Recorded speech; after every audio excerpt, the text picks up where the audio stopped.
discernimento. E aí nesse texto, ele pontua 4 vantagens para o cristão, 4 impactos do discernimento na vida dele. Primeiro, quando nós agimos com discernimento, nós temos uma proteção contra os falsos ensinamentos. Nós somos blindados das heresias, de ensinos que podem corromper a nossa fé. Em segundo lugar, o discernimento na vida cristã é um instrumento de cura quando exercido com graça. Quantos de nós, por causa às vezes de uma palavra de discernimento de um irmão, uma irmã mais madura na fé, fomos curados, fomos sarados de alguma tristeza? Em terceiro lugar, o discernimento na vida do cristão é uma chave para a liberdade cristã. Quanto maior a sua maturidade e o seu discernimento espiritual, menos escravizado a tradicionalismos, menos escravizado à opinião das pessoas você fica, mais enraizado na palavra de Deus. E em quarto e último lugar, nesse texto do Ferguson, ele fala que o discernimento serve como um catalisador para o nosso crescimento espiritual. Eu estou dizendo isso aqui no início da minha fala, porque creio que essa é a grande direção do BTD. Amém, queridos? É um momento como esse, é um dia como esse, uma tarde como essa que nós tiramos para amadurecermos juntos, exercitarmos o nosso discernimento espiritual, bíblico, juntos como família de fé que somos. Então eu queria, antes de mais nada, cumprimentar todos que estão organizando, né? Primeiro o Bibo, pelo podcast, já há 8 anos, caminhando aí para a primeira década, abençoando tantos jovens, tantas igrejas ao redor do Brasil, do mundo, como você pode perceber também nas falas do Bibo, ele fala assim, a igreja de língua portuguesa, afinal somos lusófonos, afinal, no final desse século, provavelmente o português, ele vai ultrapassar o castelhano, o espanhol, como o terceiro idioma mais falado do mundo. Isso porque as nações da África subsaariana, que são de língua portuguesa, Angola, Moçambique, elas têm a pujança econômica lá na África e a matéria obrigatória está se tornando português naquelas escolas. Então, as projeções apontam que são 800 milhões de falantes de espanhol e meio bilhão, 500 milhões aproximadamente de língua portuguesa. No final do século XXI para o século XXII, se Cristo não voltar antes, nós seremos aí o terceiro idioma mais falado do mundo. Então, queria cumprimentar o Bibo, agradecer o convite, a oportunidade de estar com vocês, o Johan, toda a equipe e ainda no nome do Johan, todos os que estão aí organizando, você pode aplaudir por cada um dos voluntários, voluntárias que estão organizando, né? A universidade, todos envolvidos, há muito tempo, né, está sendo planejado isso daqui. O Johan, palavra maravilhosa que foi dada agora aqui. E claro, o Guilherme Franco, que vai consertar todas as coisas erradas que eu falar aqui daqui a pouco, ou piorá-las, né, como aqui depende do humor dele hoje. Mas o Guilherme, que é um desses irmãos nossos e que vão se tornando, como a Bíblia diz, né, amigos mais chegados que irmãos, vão se tornando literalmente a nossa família. Queridos, nesse período então, onde nós vamos tentar discernir, foi tão bonita, né, a palavra do Johan sobre uma igreja convertida, sobre uma igreja para o Brasil. E eu fiquei pensando de que maneira nós poderíamos fazer isso e cheguei à seguinte conclusão: nós vamos falar sobre Babel, Betel e Brasil. Qual que é o projeto como igreja que nós queremos para a nossa nação? E aí nós temos essas duas histórias no livro do Gênesis. Eu vou ler rapidamente 2 versos, um de cada história, que são esses 2 símbolos da reconexão nossa com Deus. Babel, vamos ler Gênesis capítulo 11, o primeiro texto. Lá em Gênesis capítulo 11, existe então a primeira narrativa, a narrativa de Babel. Você conhece a história? Eu vou ler só o verso 9. Por isso foi chamada Babel, porque ali o Senhor confundiu a língua de todo mundo, dali o Senhor os espalhou por toda a terra. Então, os homens ali na planície de Sinear tentaram construir essa torre para que o nome deles fosse famoso, que essa torre alcançasse o céu, e desse modo eles não fossem dispersos por toda a terra. E aí tem a ironia do texto: eles queriam chegar até o céu, mas Deus teve que inclinar para ver o que eles estavam fazendo, e aí a língua deles é embolada, né? A língua não é multiplicada. A palavra embolar, né, misturar, no hebraico é a palavra balel, que tem até um trocadilho, Babel, Balel. Deus embolou a língua deles, e eles não se entendiam mais. Como misturou tudo, quando você coloca numa tigela um monte de coisa, misturou aquele tudo e ficou embolado, ninguém se entendia mais. Então Babel é esse primeiro símbolo aqui, o homem tentando chegar ao céu. E aí nós temos uma segunda história no Gênesis, que eu quero ler também um verso, lá no capítulo 28, que é a história de Betel. Aqui é o contrário, aqui Jacó não está tentando fazer nada, está só tentando preservar a própria vida. Ele não está tentando ser famoso, ele está fugindo, encrencado do irmão dele, ele está numa situação de desespero, fugindo forçadamente para não morrer, e no meio dessa jornada, ele ali fica com sono, e tem muitas semelhanças. Não é o meu objetivo hoje aqui fazer toda a análise do texto, não é proposta hoje, mas é muito interessante as semelhanças dos dois textos, porque o primeiro texto começa com os homens em Babel pegando pedras e queimando em tijolos para erguer aquela torre inconclusa. Já Jacó, ele pega a pedra e dorme na pedra, transforma ela num travesseiro. E aí ele tem uma visão e uma escada que chega no céu. Olha só, a escada chegou no céu, e os anjos sobem e descem daquela escada, né? E aí ele acorda, e então, vamos ver aqui o verso 18, capítulo 28, verso 18. Na manhã seguinte, Jacó, ele pegou a pedra que tinha usado como travesseiro, colocou em pé como coluna, derramou óleo sobre o seu topo e deu o nome de Betel, aquele lugar, embora a cidade anteriormente chamasse Luz. Ele fala, o Deus estava aqui, né? Eu aqui não sabia. E a conclusão dos dois textos também é igual, né? Porque quando termina o texto de Babel, Deus dispersa aquele povo pela terra. E aqui não. Aqui tem a palavra de Deus que ele vai enviar, norte, sul, leste, oeste, enviar, não dispersar, enviar a descendência de Abraão, Isaac e Jacó. Amém, queridos? Vamos orar, fazer uma oração. Deus, nós te louvamos, ó Pai, por esse BTD, por esse dia de reflexão, de exercício de discernimento, onde, ó Pai, estamos aqui em família espiritual, com nossos irmãos e nossas irmãs, conversando sobre a nossa nação, conversando sobre o nosso momento e como podemos testemunhar o Teu Evangelho.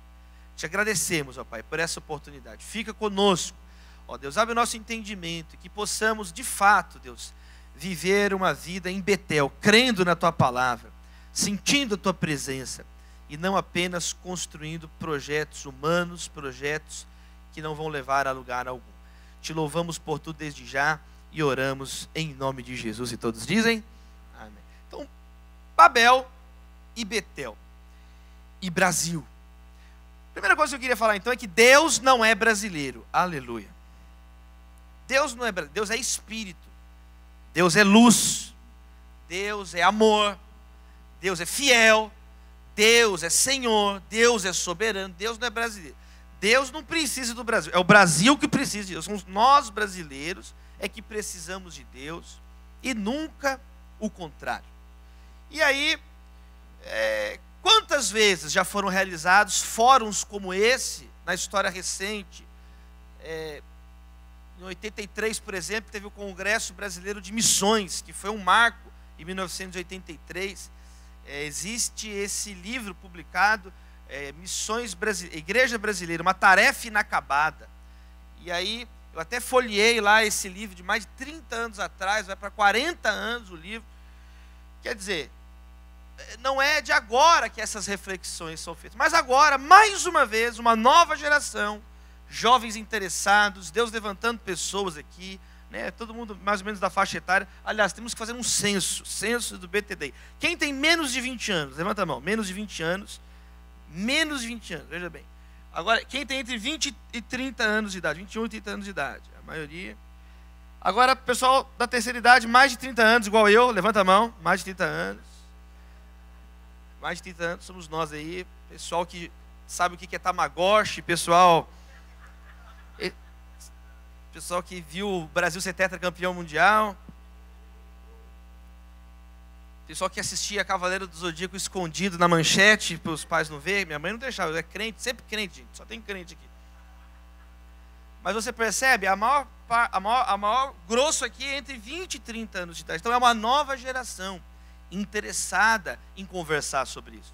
E aqui nessas duas imagens do livro de Gênesis, nós podemos perceber duas maneiras, dois projetos de vida.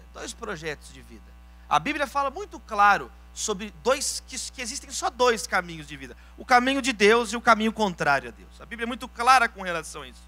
Jesus disse isso. Jesus coloca isso diante de nós. Já aparecem os caminhos lá no Salmo 1, né? O caminho do justo e o caminho do ímpio, o caminho do escarnecedor. Aí Jesus, no Sermão do Monte, coloca novamente esses dois caminhos diante de nós. Entrem pela porta estreita, Jesus falou.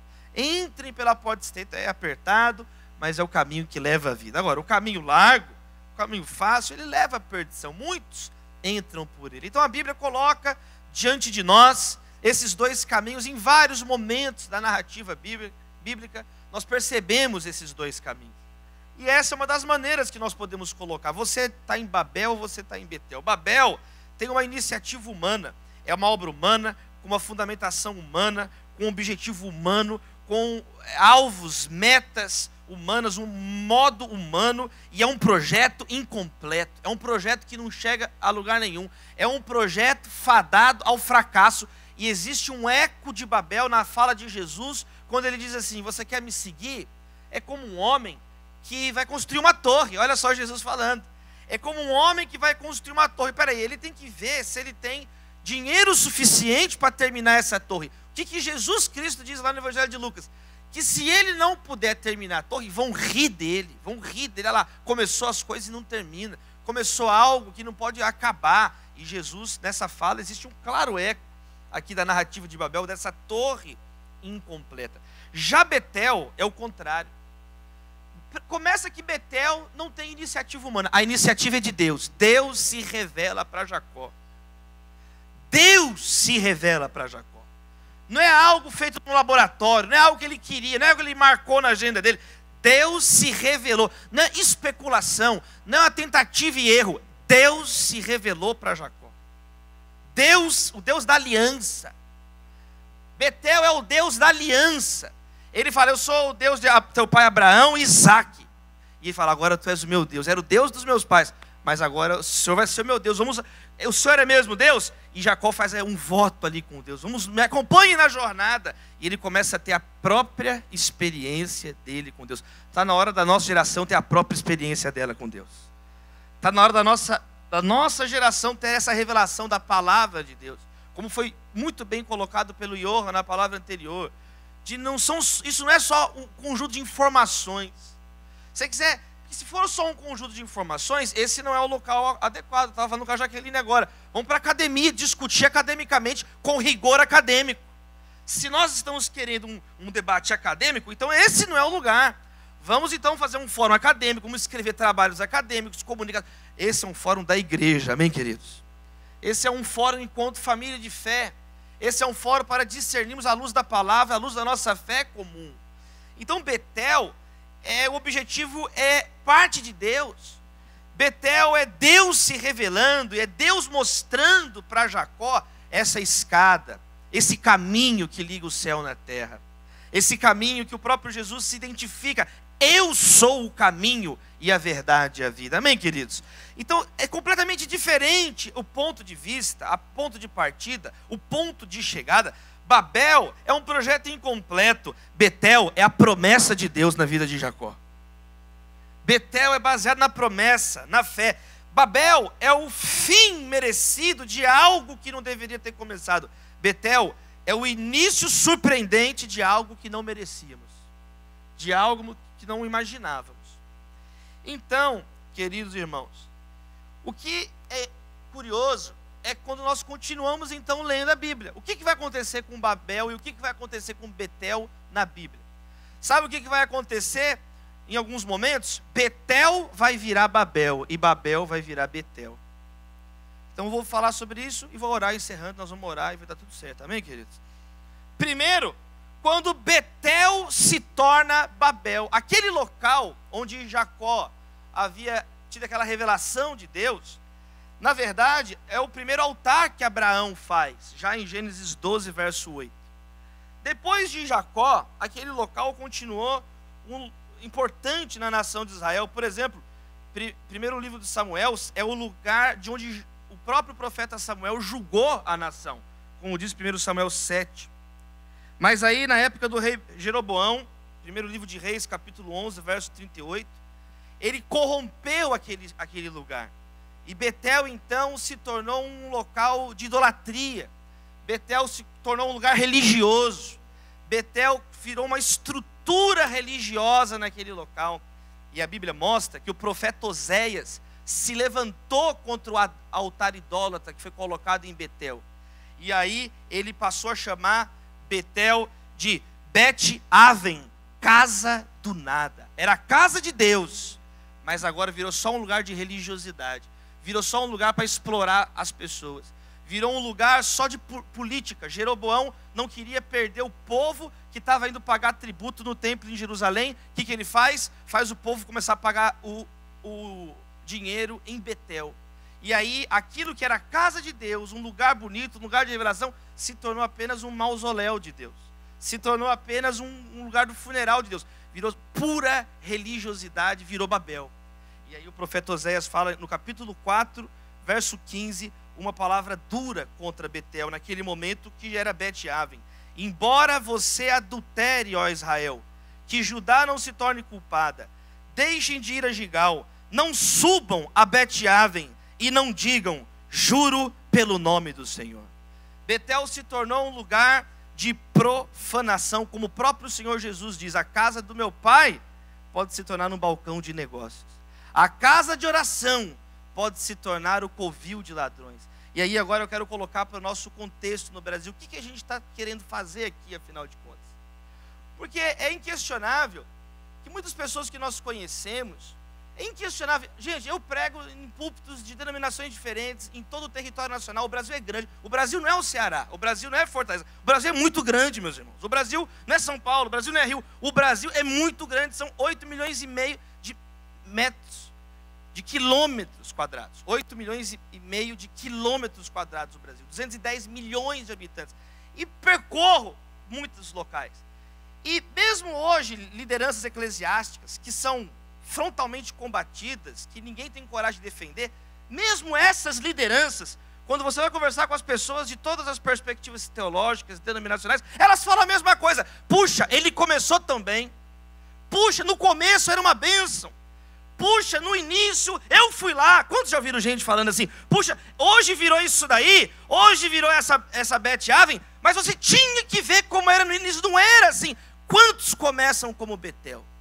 Quantos começam com essa fagulha? Quantos começam? Isso já aparece na Bíblia, não é surpresa para ninguém. O amor de muitos esfria. O amor de muitos esfria no meio do caminho. E agora essa palavra é para nosso tempo. Agora essa palavra é para cada um de nós aqui. Quantos de nós temos um ponto de partida abençoado? Quantos de nós? Mas aí a nossa eclésia vai virando eclésia esclerosada. Vai esclerosando a eclésia. Aí tem alguns sinais que vai esclerosando. A pessoa era normal, a pessoa evangelizava, a pessoa fazia orações, era uma pessoa de Deus, era uma pessoa, como foi dito aqui na música do menino do rap, era uma pessoa sincera. Era uma pessoa sincera. Aí ela não é mais sincera agora, ela é sincericídio. Ela é só sincera, não tem mais Bíblia, é só sinceridade. Eu falo o que eu penso mesmo, não importa que não é contra a Bíblia. Quem está entendendo o que eu estou falando? Peraí, uma coisa é ser sincero de acordo com a Bíblia, outra coisa é a tua cabeça. Não, eu falo mesmo, eu sou assim, comigo é assim, é o falso macho. Eu sou assim mesmo, é machão pro lado dele. E aí a pessoa vai se tornando púlpito de marfim. A pessoa não sai do púlpito de marfim, fica uma igreja leprosa, insensível às pessoas. Vira mais uma torrezinha de Babel incompleta. Poderia ser uma bênção, poderia continuar uma bênção, poderia amadurecer. Aí tem uma involução, é uma igreja moonwalking. Ela anda para trás, é uma igreja Benjamin Buttonizada.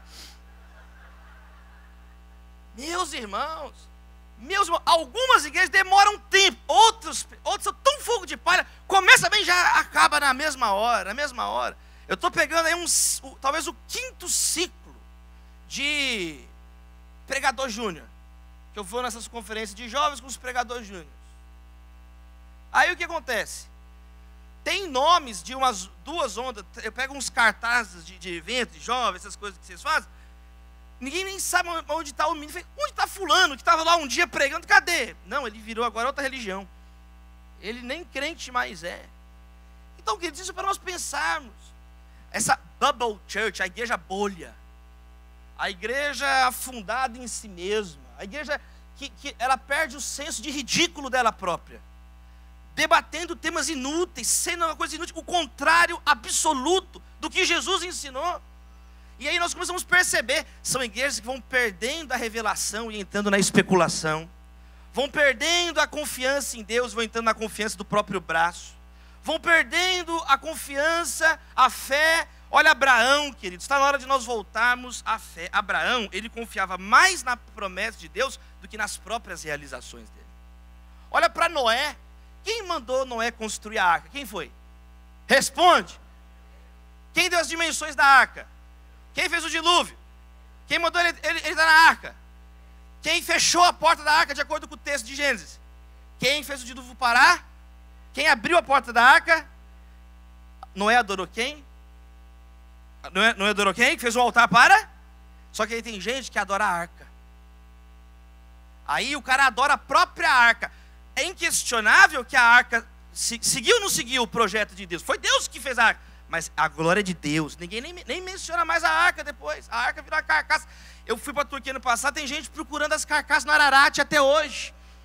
Estamos em busca da arca de Noé no Monte Ararat. Vai fazer um filme do Indiana Jones 5 que é melhor. Gasta essa energia com outra coisa. Porque não é a arca que salva, é o sangue de Jesus que nos salva. Então a pessoa que construir a arca, aí fica adorando a arca. Nós precisamos ser crentes. A injustiça rasgando a estrutura da sociedade brasileira. O estado do Ceará, com esses números que no mundo não tem paralelo, os números da cidade de Fortaleza, poucas cidades estão entre as 50 mais violentas do mundo, entre as 19 mais violentas mortes. Foram 3.000 assassinatos no ano passado. 5.000. São números de proporção mundial. No mundo não tem uma cidade tão violenta como essa. Está na hora da igreja levantar, meus irmãos. É Betel ou é Babilônia o que está acontecendo aqui? Então nós temos que acordar. Olha o que diz Amós no capítulo 6, verso 3. Apressa o domínio da violência. Então nós precisamos de uma igreja apressada e urgente também. Porque apressa o domínio da violência. Mas cadê a pressa dos servos e das servas de Deus? Precisamos ter mais pressa para aquilo que Deus coloca como prioridade nas Escrituras. Busque, pois, em primeiro lugar o reino de Deus e a sua justiça. Só que a justiça, o reino de Deus não é comida nem bebida.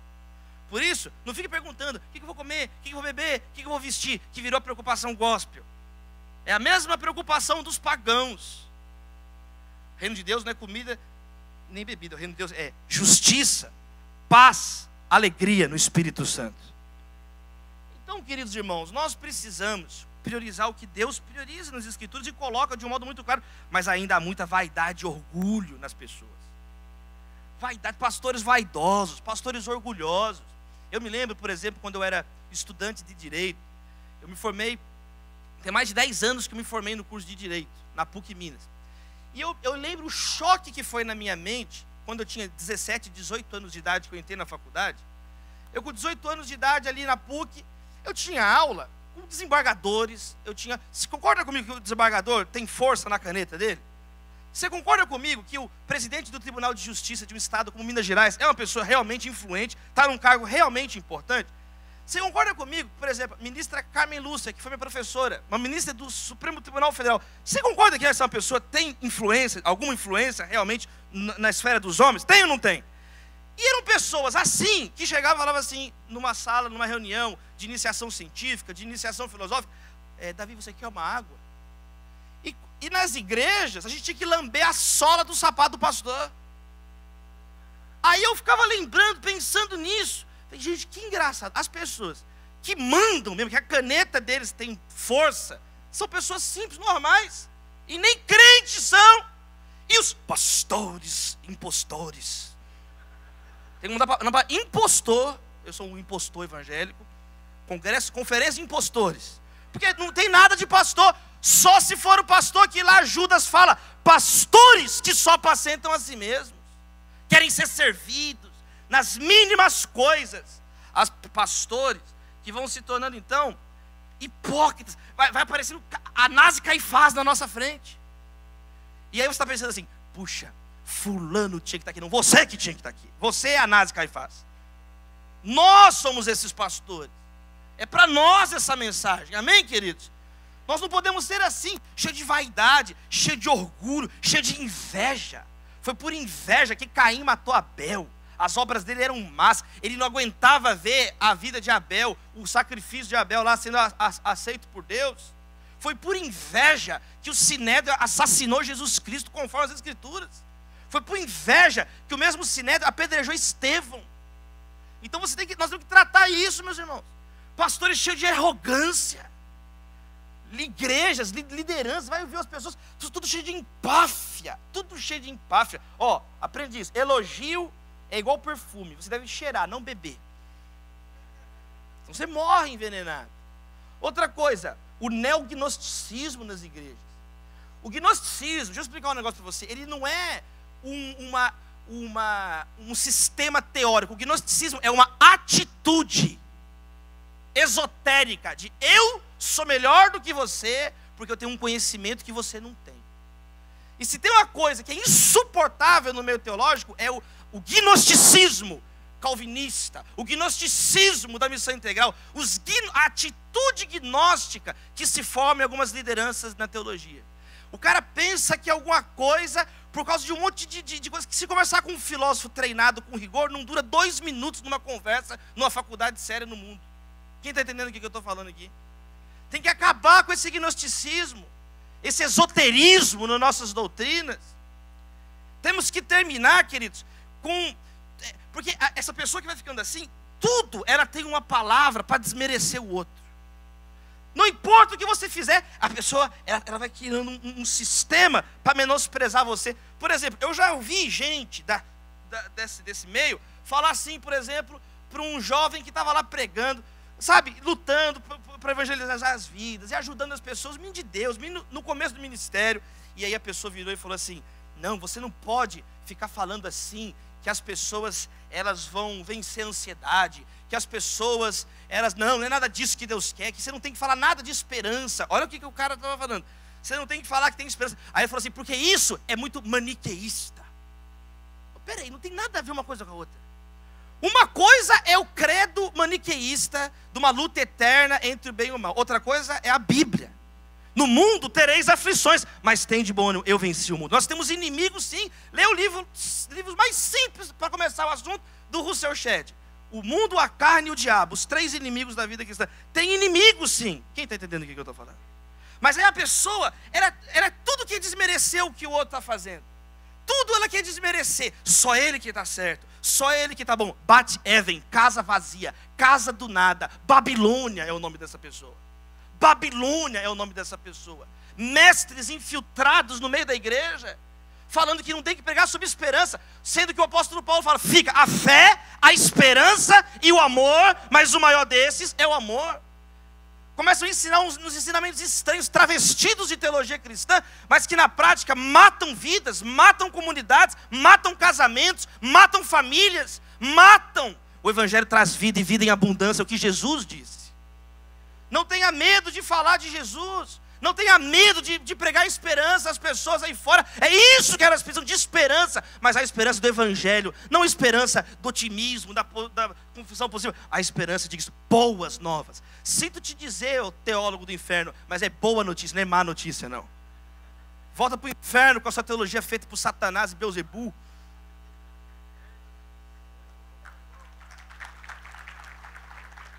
pessoas com a alma mutilada de dor. Eu tenho 18 anos de ministério pastoral. É a idade de alguns aqui. É legal quando chega nessa idade que você pode falar isso. Eu estou gostando de ficar um pastor mais velho agora. É muito legal saber que você estava trocando fralda e a gente estava lá no Hospital das Clínicas, fazendo capelania pastoral. Estava lá em Salinas, na igreja presbiteriana, lá em Minas Gerais, fazendo trabalho missionário com a missão Asas de Socorro. A gente estava lá em 2006, no congresso da BU, em Viçosa, Esperança Viva. É muito legal você perceber pessoas, quando você olha para trás, assim, peraí, quem que está com a presença de Deus? Quem que está aí na luta? E quem vai ficando pelo caminho? É esses chatos que eu estou te falando. São esses que começam cheio de firula e vai babilonizando a vida deles, queridos. Ministério, outra coisa, ministério não tem fins lucrativos, de acordo com a Bíblia. É impossível você defender biblicamente que o ministério tem fins lucrativos. Não tem. De graça receber, de graça você vai dar. Digno é o obreiro do seu salário. É óbvio, é Deuteronômio, Jesus fala isso, Paulo fala isso. Uma coisa é o sustento digno do missionário, do pastor. Amém, queridos irmãos? Isso é uma coisa bíblica, isso é uma coisa honesta, isso é uma coisa íntegra. Isso é uma coisa respaldada pela palavra e por 2000 anos de tradição cristã. Então não é isso que nós estamos falando. Agora, a pessoa transformar o ministério numa fonte de lucro, isso é errado. Não tem problema você querer se tornar rico, não tem problema você, apesar de falar, os que querem se tornar ricos, não é aconselhável, eles caem em desejos descontrolados e nocivos. Agora, não é através de estruturas eclesiásticas que a pessoa vai ficar. É difícil, você não vai conseguir mostrar isso. Porque é o título do livro do John Piper te ensina isso. Irmãos, não somos profissionais. Porque simplesmente não tem um jeito profissional de pegar a cruz e seguir Jesus e entregar a si mesmo. Não existe uma maneira profissional de fazer isso. Simples assim. Então, queridos, você quer ser rico? Glória a Deus, vamos prosperar. Aliás, nós precisamos de empreendedores. Amém, queridos? Nós precisamos de pessoas ricas. Mas não, aí você vai trabalhar. Seja um arquiteto, tenha um ofício. Vá trabalhar no meio do entretenimento, vá trabalhar como advogado, vá trabalhar como empresário. A pessoa quer ficar comprando um aras trabalhando na igreja. Está errado. Está errado isso. Isso é Bat-Aven. Isso é Babilônia. Está errado, meus irmãos. Nós precisamos zelar pela palavra de Deus. Zelar. Você começa a ver pastores que perderam aspectos mínimos de cortesia. Bom dia, boa noite, obrigado, com licença, por favor. Ele já não fala essas palavras. Ele não fala nem bom dia, nem obrigado. Ainda reclama. Pessoas que... Não, Jesus não é assim, é só você ler o Evangelho, meu irmão. Não tem a ver com o Evangelho. Pastores que perdem o pudor. Pastores que perdem o pudor. Pudor é uma marca dos homens de Deus na história da igreja. O pudor, o respeito, a dignidade. Amém, queridos irmãos? Uma igreja para o Brasil é uma igreja que vai ter um estilo de vida simples. O modo como Jesus Cristo veio ao mundo diz algo sobre Deus e a natureza do Evangelho. Jesus veio numa manjedoura, numa estrebaria. O modo como Jesus trabalhou, cheio de misericórdia, lavando os pés. É isso mesmo, eu sou o chefe de vocês. Agora vão e façam como eu fiz, lavem os pés. Então, meus irmãos, nós precisamos ser contra o ministério bonsai. Bonsai é velho, tem um valor decorativo, mas não é a árvore que poderia ser. Eu recebi essa palavra lá no sul do Brasil. Um sujeito veio orar por mim, um senhor de 80 anos de idade, um intercessor. Ele botou a mão na minha cabeça e falou isso: olha, não seja um ministério bonsai. E ele falou assim para mim: muitas pessoas da sua idade se tornaram hoje bonsais. São velhos, pequenininhos e com valor decorativo. Continue na dependência de Deus, para você ser a árvore que Ele quer que você seja. Essa é a palavra para nós, amém, queridos? Nós temos que ser uma árvore frutífera que Deus deseja que sejamos. O projeto é sermos adultos. O projeto é sermos adultos. A Bíblia não ensina você permanecer criança, ela ensina você conservar como criança a pequenez, a humildade da criança é elogiada por Jesus. Mas nós temos que deixar para trás as coisas de menino e amadurecer na presença de Deus. Crescermos em tudo no cabeça que é Cristo. É a continuação do texto de Efésios que o Johan leu. Na verdade, antes. Então, queridos, nós vamos amadurecer, sair da arca. Porque, queridos, se por um lado Betel pode se tornar Babel, a cruz nos ensina também o outro caminho. A Babilônia pode ser destruída para virar Betel. Deus está aqui. Na cruz, Babel termina, a Babilônia termina, a Bíblia termina com duas mulheres. A Babilônia e a igreja, a noiva do Cordeiro. E a Babilônia é devorada, ela está lá bebendo um cálice com o sangue dos mártires. Babel, a Babilônia, esse é o fim dela. E aí o próprio inimigo se destrói, e aí eles são destruídos todos com o sopro da boca de Deus. Jesus destrói com o sopro da boca dele, amém, queridos? Quem fica esperando, uma batalha no Armagedon, que vai sair um monte de sangue, não é assim, começou a batalha, acabou a batalha. Porque Deus é muito forte, meus irmãos. Jesus, esse é o nosso Senhor. E a multidão, amém, queridos? E a multidão que está com Jesus é uma multidão de adoradores, porque eles só vão para contemplar o sopro de Jesus. Quando arma assim, você pensa, nossa, vai ser a maior batalha aqui, né? Guerra Infinita 3. Star Wars, episódio final. Aí começa a batalha, termina a batalha. Nós somos esses contempladores da obra realizada por Cristo Jesus. Nós somos então cooperadores de Jesus. Nós estamos trabalhando com Cristo. A igreja é dele. Por isso nós temos que colocar numa humildade muito grande para falar, a igreja é do Senhor. Eu edificarei a minha igreja. É Ele que edifica a igreja. A igreja é dele, Ele é o dono da igreja. Ele é o protetor da igreja, Ele é o direcionador da igreja. Ele que morreu pela igreja. Ele é o noivo da igreja. Babel termina na cruz. Jesus Cristo é o fim do projeto da Babilônia. Queridos, voltemos então a Betel, amém? Voltemos a ser essas pessoas aflitas. Betel é aflição, Betel é não saber direito o que fazer, é fugir, vamos correndo. Porque o Deus da aliança está conosco. Abraão recebeu um chamado de Deus. E é muito interessante lá em Hebreus, quando fala assim, que Abraão, pela fé, ele creu na palavra de Deus, e ele foi para o lugar, Deus mostrou lá, que ele ia chegar lá. Mas ele não sabia, fala assim, embora ele não soubesse como é que ele ia chegar lá. É isso, nós não sabemos, meus irmãos, direito. Por isso que nós temos que ir discernindo juntos, amém, queridos? Nós temos que ir discernindo juntos. Por isso que não existem respostas simplistas, por isso que não existem respostas prontas, mas existe uma direção clara, a palavra de Deus. Seguimos a palavra de Deus, seguimos um ao lado do outro, pregando todo o evangelho. É interessante que quando Jesus chamava as pessoas para essa caminhada, por exemplo, lá Marcos capítulo 1, verso 18, Mateus capítulo 4, fala que eles deixaram imediatamente as redes e o seguiram. E não é uma coisa que você fica, não, Jesus te chamou, vamos seguir os passos do Senhor Jesus. E Jesus está nos chamando. Jesus chamou cada um de nós. Você está sábado à tarde aqui para ver eu falar aqui, o Guilherme, o Bibo, nós com essa beleza toda aqui, meus irmãos, é só Jesus para ter chamado vocês. Jesus chamou cada um de nós.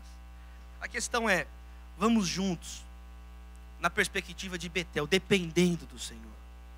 Vamos com humildade, vamos com simplicidade, vamos rompendo com a vida anterior. Eles deixaram ali as redes imediatamente.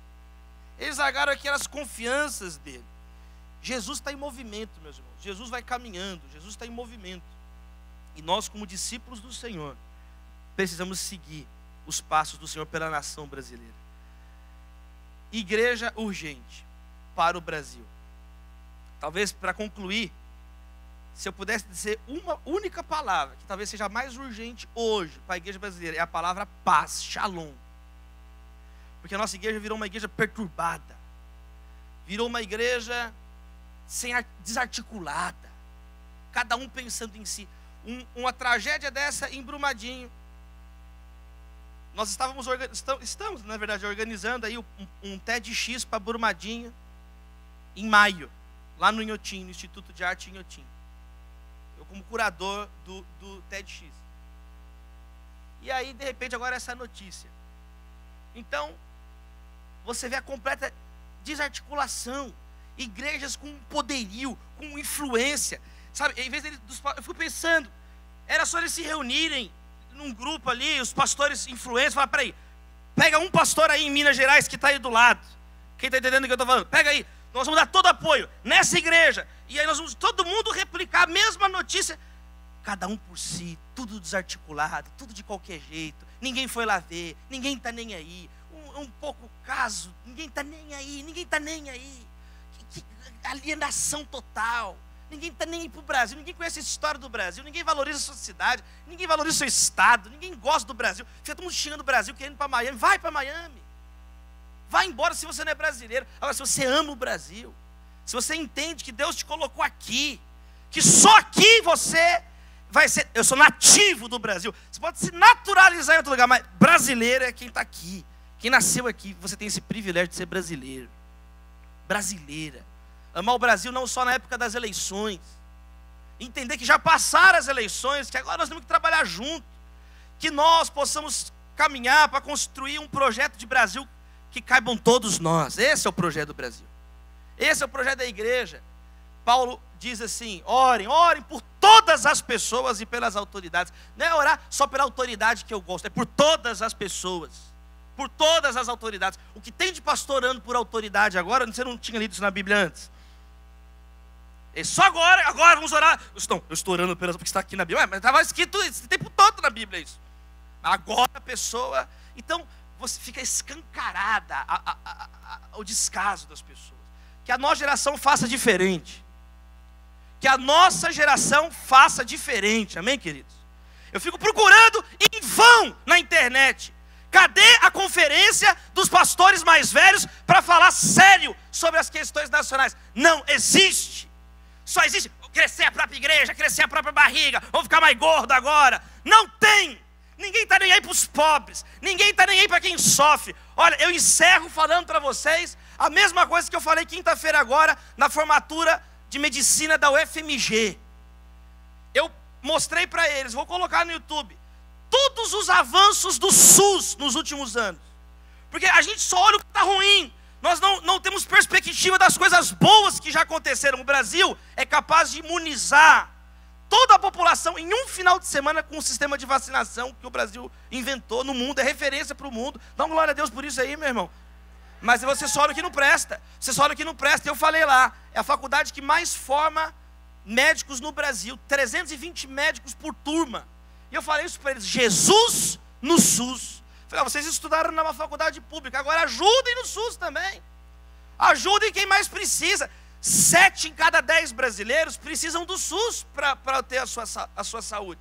Não tem outra fonte de renda alternativa. Não tem como pagar um plano de saúde caríssimo. E eu falei com eles, vocês, a maioria aqui, filho das famílias mais ricas de Minas Gerais e do Brasil.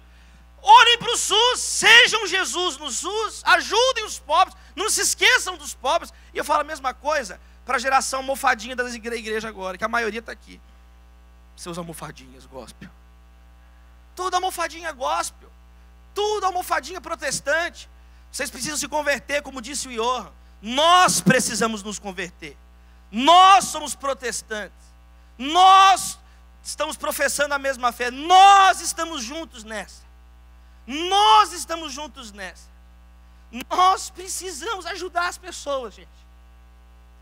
Nós temos que parar com um monte de discurso rebuscado. Nós estamos passando vergonha. O Senhor tem aberto algumas portas da minha vida. Eu tenho sentado em mesa com gente que tem influência, gente, e eles não contam com a igreja para nada. Eles são mais sérios, eles são mais organizados para fazer o bem do que nós. Está errado, meus irmãos. Está errado. Nossa conduta está errada. Chega de Babilônia. Vamos estar com Deus em Betel. Feche os olhos, vamos orar. Deus, nós te louvamos, Pai. Tem misericórdia de nós, ó Deus. Como é difícil falar de igreja brasileira hoje em dia, Senhor. Como é difícil ficar mensurando, medindo as palavras, dimensionando o que vai falar. Ó Deus, começa a colocar mais energia no nosso coração, Senhor. Mais coragem, Senhor. para nós falarmos o que tem que ser falado, Senhor. Senhor, como é difícil, Senhor. Como é difícil, Senhor. A gente fica preocupado com a reputação, fica preocupado com isso, fica preocupado se o outro vai achar ruim, fica preocupado com o que o outro vai pensar. Senhor, coloca esse espírito profético em nós, Senhor. Coloca o teu espírito na nossa vida, Senhor. Coloca o teu espírito na nossa vida, Espírito Santo, não o espírito da época, Senhor. Queremos ser cheios do Espírito Santo, não do espírito da época, Senhor. Deus, dá mais coragem para nós. Como o apóstolo Paulo, Senhor, que ele pedia essas orações: orem por mim, para eu ter coragem de pregar a palavra. Nós estamos orando assim essa tarde e noite, Senhor. Dá-nos a coragem necessária para falar o que precisa ser falado, Senhor. Porque não é possível que nós estamos ficando agora marmanjos, tudo com 30 anos, 40 anos, comportando igual adolescente, falando igual adolescente, com temas de adolescente, uma geração infantilizada, uma geração frouxa. Nós não queremos, Senhor, eu não quero fazer parte dessa geração, nós não queremos fazer parte dessa geração. Nós queremos amar as pessoas que o Senhor está direcionando, Senhor, custe o que custar. Nós falamos muito, mas renunciamos muito pouco, Senhor Jesus. Nós falamos demais, tem um monte de tinta, mas não tem fruta nenhuma, fruto nenhum, não tem alimento nenhum, tem trigo nenhum. Senhor, tem misericórdia de nós. Nos ajuda na nossa total incompetência enquanto nação brasileira, Senhor. A total incompetência nossa, Senhor, de fazer o bem, de responder diante de uma tragédia. Ó Deus, pessoas num momento que poderíamos estar ajudando as vítimas, começam a politizar a situação, começam uma narrativa, um discurso totalmente politizado, totalmente inadequado para o momento, totalmente inadequado de acordo com os princípios do Evangelho. Senhor, tem misericórdia de nós. Estamos saturados, ó Deus, saturados das mesmices, saturados, ó Deus, das mesmas discussões requentadas de antes. Levanta uma geração melhor, Senhor, que a nossa. Que os nossos filhos sejam melhores do que nós. Porque a triste constatação é que passou a nossa chance. Passou, já era para estarmos à frente. Já era para sermos melhores, já era para estar mais integrados, sermos mais inteligentes. Ajuda-nos, Senhor, a entendermos, ó Pai, as reais dimensões daquilo que o Senhor pode fazer na nossa vida, Senhor. De acordo com a Tua palavra, Senhor. De acordo com a Tua palavra. Que haja arrependimento na igreja brasileira. É a nossa oração, em nome de Jesus. Amém.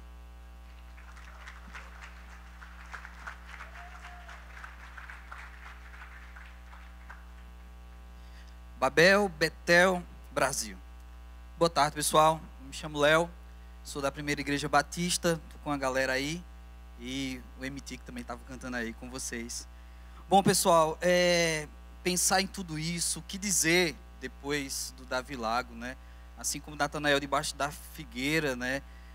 Eu vejo que és profeta, né? E o nosso Deus tem incomodado, o nosso Deus tem falado. Eu acho que a gente não pode desprezar esse falar de Deus para os nossos dias. O Alonso, é com F, é? Falonso, então o Falonso, ele falou que ele viu algo muito interessante no livro de um velhinho. E eu queria trazer uma ideia de um velhinho que é um livro, que foi citado também aqui pelo Davi Lago, Russell Shedd. Certa vez lá em Recife, ele estava falando por um encontro de comunidades terapêuticas, de casas de recuperação, onde em uma dessas eu era muito envolvido, um projeto batista de cuidar também de usuários de crack e moradores de rua. E ele falou de uma preocupação que ele estava sentindo, já velhinho, já observando tudo, e um mar de sapiência, aquele homem. E ele disse: olha, eu estou percebendo que a gente está tão preocupado com coisas teológicas, a gente está tão preocupado com ideais eclesiásticos, que a gente está tirando esses homens da rua, está tirando a droga desses homens, está tirando a rua deles, está tirando eles da prostituição, e a gente vai povoar o inferno com esses caras tudo limpinho, sem prostituição, sabe, sem droga, tudo bem, mas no inferno. O que Russell Shedd então propôs naquele encontro era o que ele chamava de uma teopraxia. Realmente a gente sair com tudo isso e dizer assim: o que é que eu vou fazer agora? Eu tenho que colocar esse negócio em prática.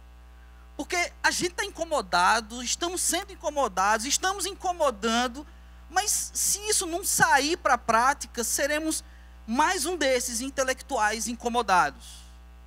Nós precisamos sair daqui para provocar mudança. Pensando o Brasil, pensando a nossa realidade, pensando a nossa igreja.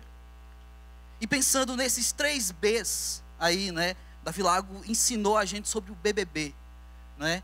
E Betel, né? Babilônia e Brasil. De que forma você vai voltar aquelas coisas que você fez no começo? Ele falando lá de muitos líderes que começam tão bem.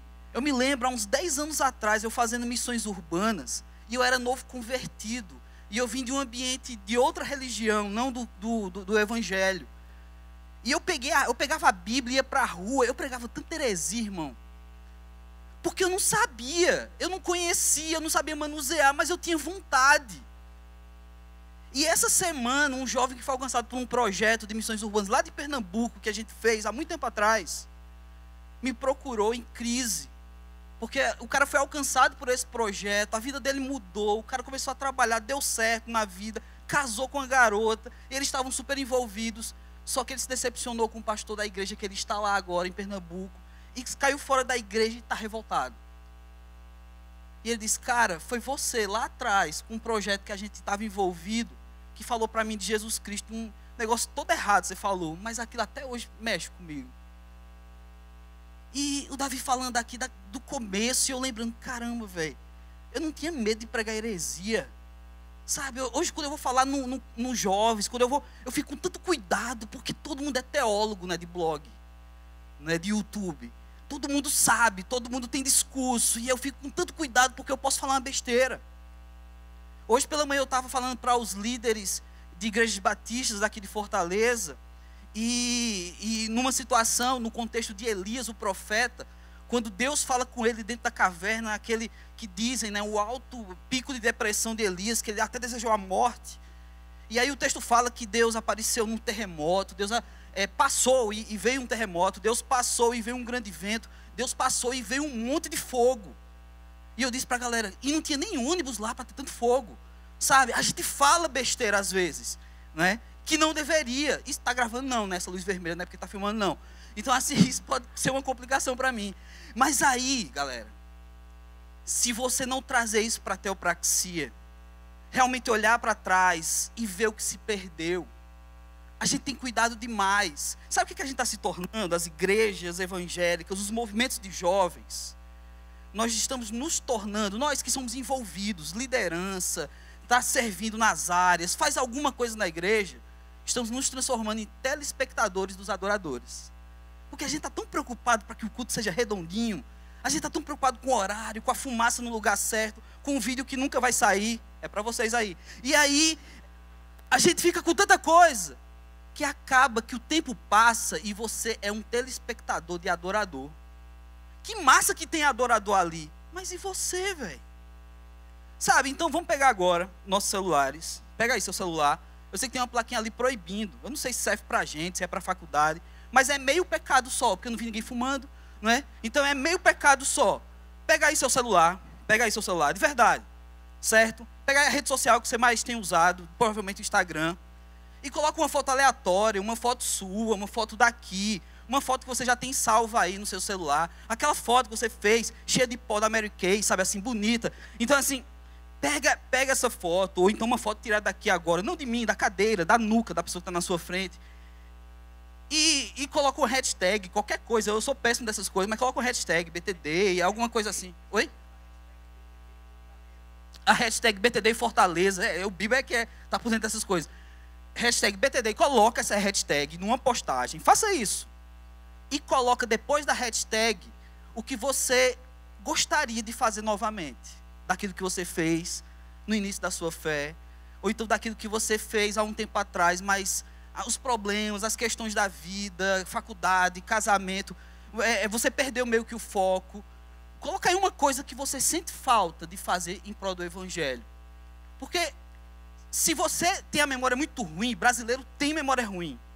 Pelo menos o Instagram, que agora também está lembrando que um ano depois, e o Facebook, vão te lembrar. E aí vai ser um tapa na tua cara. Daqui a um ano, não é possível. Caramba, velho, eu tive saudade disso. Pensa aí, coloca, de verdade, usa teu celular, faz isso. Você usa o celular para tanta besteira, sabe? Faz isso. Coloca aí na rede social, hashtag BTD Fortaleza, e diz aí o que você está sentindo saudade de fazer. E você vai estar falando isso para você mesmo. Você está falando isso para você mesmo. Porque eu tenho certeza que se você entender o recado aqui, que se você realmente tem levado a sério o que é uma igreja brasileira, e você é brasileiro, e você é dessa igreja, você vai ficar incomodado com essa hashtag que você mesmo escreveu. Deixa Deus usar teu dedinho. Deixa Deus usar teu polegar. Para que você realmente receba esse tapa na cara de Deus, de você mesmo. Porque afinal de contas, tem um Espírito que habita em você. Sabe, ora aí, Espírito, vai até meu polegar. Desbloqueia meu celular. E me ajuda a escrever isso que eu preciso trazer à memória. Para que eu não venha tropeçar. Para que eu não me torne um mero telespectador de adoradores. Faz isso aí, digita aí, coloca. Depois a galera da equipe, da organização, vai dar uma olhada nessa hashtag ou não. Mas isso é para você, é você e Deus. Isso é sua oração sendo postada nas redes sociais. E vai ter gente que vai perguntar, que nada a ver, que foi isso que tu postou? E você vai ter a oportunidade de falar do que Deus tem causado no seu coração. Você vai ter a oportunidade realmente de falar do incômodo que Deus tem trazido. E de lembrar que você não pode despencar na fé, que você não pode simplesmente se tornar um produtor de evangelho, mas você tem que ser o evangelho vivo. Amém? Amém? Então assim que Deus nos abençoe. Vamos orar mais uma vez. Eu vou ficar com a água do Davi Lago, quem não queria beber essa água, né? E aí, eu acho sua cabeça, vamos orar. Se você ainda não fez essa hashtag, né? Se você ainda não colocou, porque inclusive o que está proibido ali é um celular com anteninha. Então seu celular não tem essa anteninha, certo? Então a gente está por dentro, a gente está bem aqui, ok? Então baixa a sua cabeça aí, vamos falar com o Pai do Céu. Deus, nós te louvamos mais uma vez, ó Pai, por tudo isso, Senhor Deus, que tu tens feito. Pelo despertar no coração do Bibo, ó Pai, de movimentar a igreja brasileira, de sair por aí, Senhor Deus, e realmente de levantar uma galera, ó Pai, por vidas e vidas que são alcançadas, Senhor Deus, não por uma novidade, mas pela velha boa nova que é o teu evangelho, Senhor Deus. Então, ó Pai, continua despertando, continua agindo, continua incomodando, Senhor Deus. Muito obrigado por cada preletor, por cada um que aqui tem falado, Senhor Deus, mas que a gente não saia daqui cheios de conhecimento, que a gente saia daqui fazendo cheios de prática, de tudo aquilo que é teu, Senhor Deus, uma verdadeira teopraxia na nossa vida, ó Pai. É assim que nós te oramos, em nome de Jesus Cristo. Amém. Valeu, galera.